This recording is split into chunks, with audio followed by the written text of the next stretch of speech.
On va parler d'un monsieur qui a fait une intervention très intéressante sur France Inter. Il s'agit tout simplement de Pierre-Henri Tavoyot. Pierre-Henri Tavoyot, c'est quelqu'un qui est classé par toute la gauche comme étant quelqu'un de l'extrême droite. Alors que c'est juste quelqu'un qui a des positions assez de gauche, mais en même temps de droite, et lui-même se revendique du gaullisme. Et vous allez voir, il a mis, donc c'est un universitaire, je sais plus si je l'ai précisé, mais c'est quelqu'un qui travaille à la Sorbonne, et il met la Nouvelle-France en PLS. Il dit les termes, mais les vrais termes. On va écouter ça.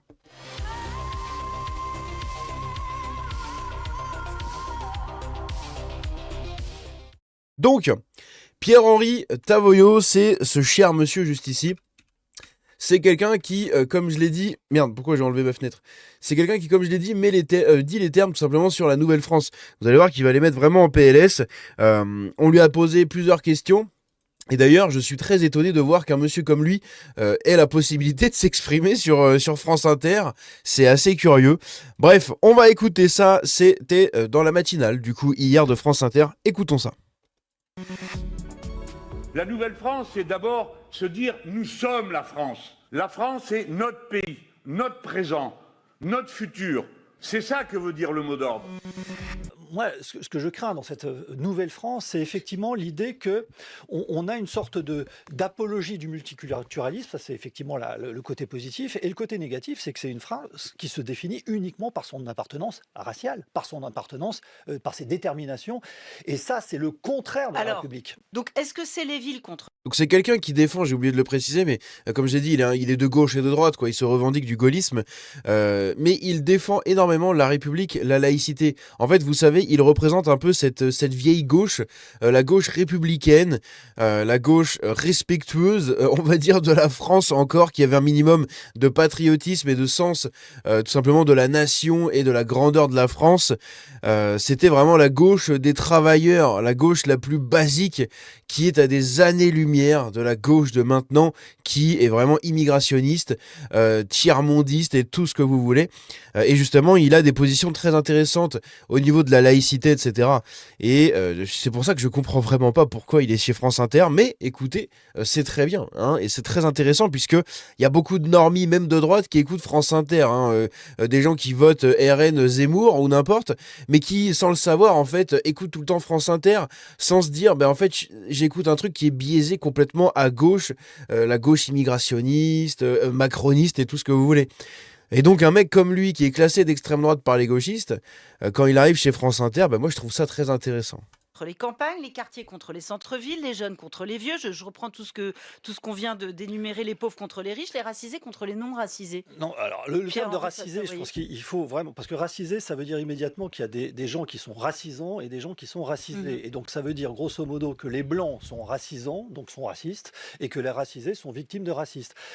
Je veux dire, ces deux propositions qu'il faut, sur le plan de la situation française aujourd'hui, quand même nuancer. D'abord, les Blancs n'ont pas du tout le monopole du racisme. Il faudrait juste rappeler cette évidence. Les communautarismes existent.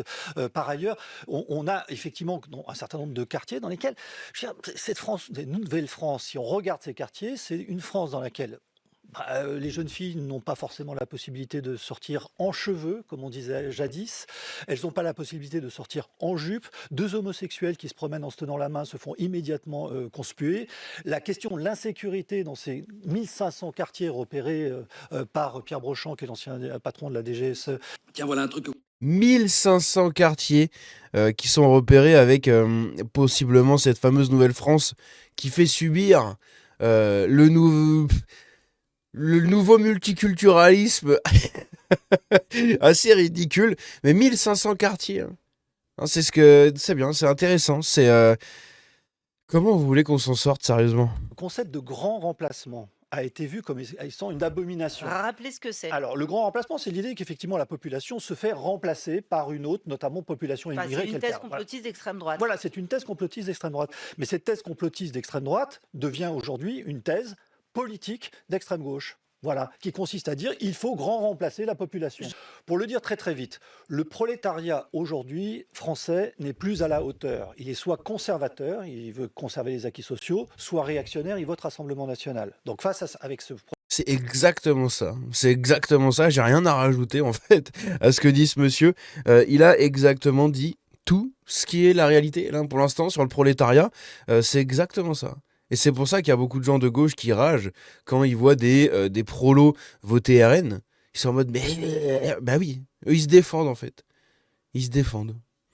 Prolétariat. D'ailleurs, on a ici un tweetos qui nous dit transformation du prolétariat en prophétariat.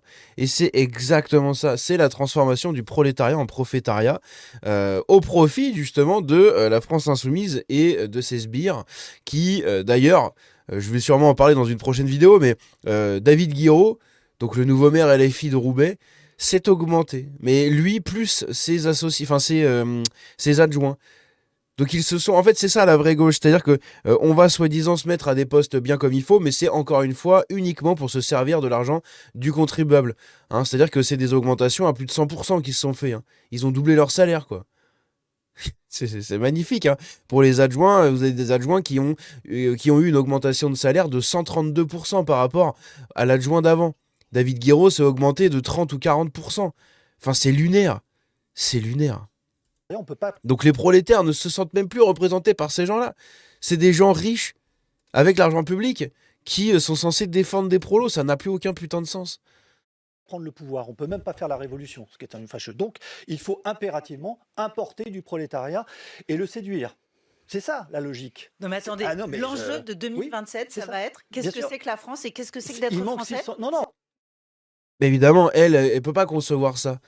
En fait, dans sa tête de gauchiste, c'est pas possible. Bah si, c'est ça en fait. Ça va être ça le combat. Ce sera la France contre la nouvelle France.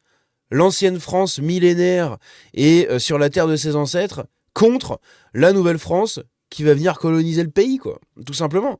Et qui vient créoliser la population. Mais c'est exactement ça, en fait, madame. Hein, c'est exactement ce qui se passe. Et quand vous-même, vous allez vous faire dégager parce que vous êtes une vieille femme blanche et que vous allez être remplacée par une Danielle Obono-bis, eh bien, vous aurez que votre bouche à fermer.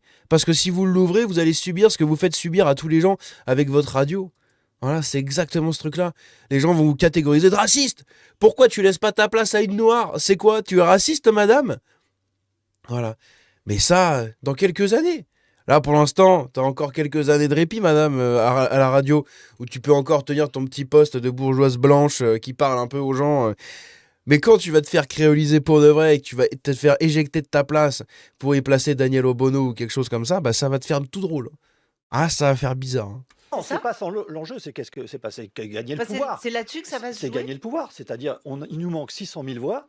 Ces 600 000 voix, on va les trouver du côté Mais justement de cette population. Joseph, C'est ça Favreau, ouais. l'objectif. Donc c'est une analyse purement stratégique. Et j'ajoute un point. C'est une analyse purement stratégique et très rationnelle et qui, en plus, consiste à dire, et c'est ce que vous avez dit à l'instant, c'est que si vous n'êtes pas d'accord avec nous, vous êtes raciste et vous êtes fasciste. Voilà. Et la seule point d'identité qui caractérise aujourd'hui la gauche, c'est de dire nous sommes opposés au racisme. Nous sommes Alors, des c'est pas défenseurs. la Si, gauche. si, C'est ça, ça n'a plus aucun sens avec la gauche de base.